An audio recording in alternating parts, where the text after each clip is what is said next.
everyone. Welcome back to English Conversation Studio. I'm Anna, and today we are going to talk about one of the biggest problems that stops English learners from becoming fluent speakers. And that problem is translating every sentence inside your head before speaking. Because many learners first think in their native language, then slowly translate word by word into English. And this habit makes speaking stressful, slow, unnatural, and mentally exhausting during real conversations. Hi everyone, I'm Alex, and today we will discuss why translation habits damage fluency, why learners freeze during conversations even when they know grammar and vocabulary, and how you can train your brain to think directly in English naturally without depending on constant mental translation every single time you want to say something.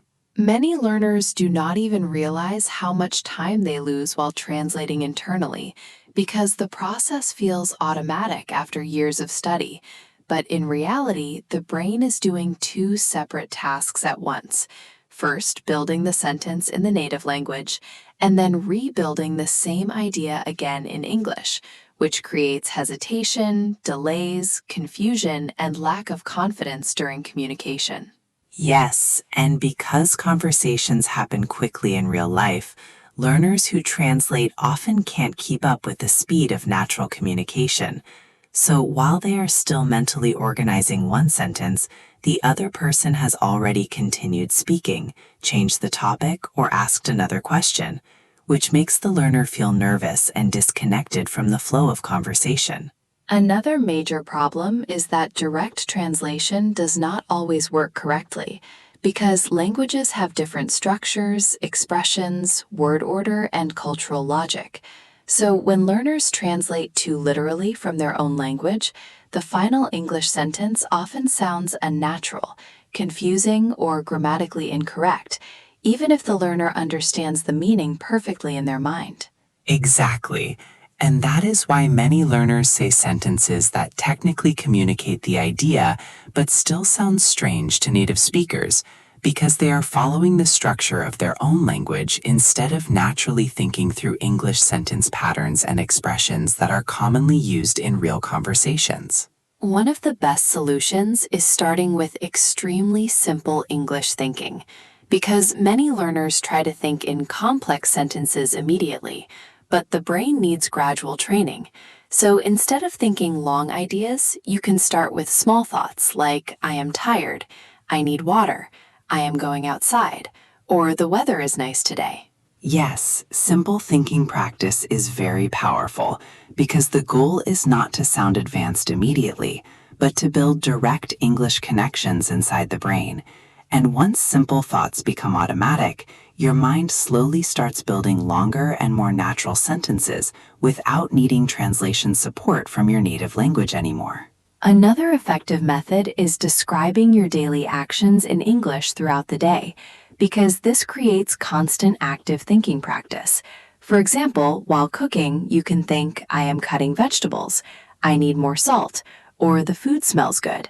And while walking, you can describe what you see around you naturally in English.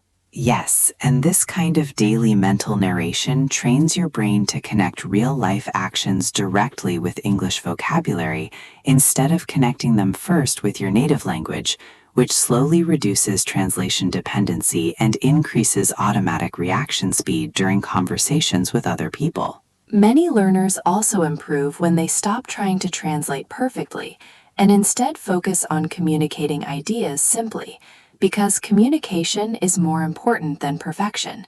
And even if your English is basic, speaking directly and naturally is much more useful than building complicated sentences slowly through constant mental translation. Exactly, because fluent speakers are not necessarily thinking about perfect grammar every second. Instead, they focus on expressing meaning quickly and naturally. And learners who accept small mistakes usually improve faster because they practice communication more actively without fear or overthinking. Another powerful technique is shadowing, where you listen to natural English audio and repeat immediately after the speaker, without translating mentally. because this trains your brain to process English directly through sound patterns, rhythm, pronunciation, and sentence structure, instead of translating every word consciously.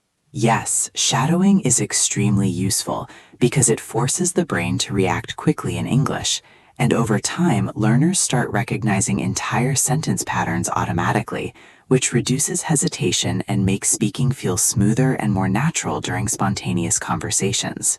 I also think learners should spend more time listening to simple natural English instead of only studying grammar rules, because when the brain hears natural sentence patterns repeatedly, it slowly begins predicting and producing those same structures automatically without needing conscious translation during speaking. Yes, language learning is deeply connected to repetition and exposure, because the more natural English your brain hears regularly, the more familiar sentence patterns become, and eventually your brain starts thinking in those patterns automatically, instead of translating from another language first. Another important thing is emotional comfort, because when learners panic during conversations, the brain naturally returns to the native language for safety and control. So staying calm, relaxed, and confident is very important if you want to build direct English thinking habits successfully over time. Exactly. Fear increases translation dependency because the brain feels pressure and starts searching for perfect answers instead of communicating naturally.